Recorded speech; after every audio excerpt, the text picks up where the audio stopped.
स्पर्धा परीक्षा देणाऱ्या विद्यार्थ्यांसाठी मात्र सध्या एकच उत्सुकता आहे, ते म्हणजे टंकलेखकचा म्हणजेच क्लर्कचा आणि टॅक्स असिस्टंटचा कट ऑफ कधी लागणार। मात्र गेल्या अनेक दिवसापासून एक संभ्रम होता की त्याचा रेशो 1:5 होणार।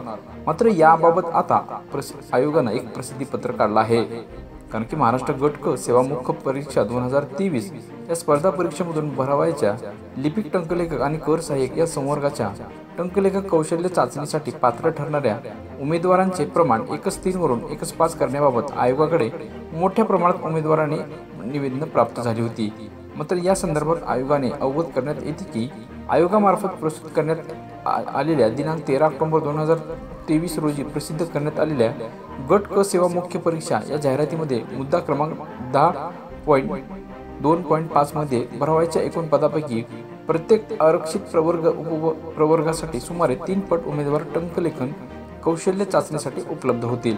अशा रीतीने किमान गुणाची सीमारेषा म्हणजेच कट ऑफ निश्चित करण्यात येईल, अशी देखील तरतूद आहे। सदर तरतुदीमध्ये आता मुख्य परीक्षेनंतर टप्प्यावर कोणतेही बदल करणे शक्य नाही, असं आयोगानं मात्र आता स्पष्ट केलं आहे।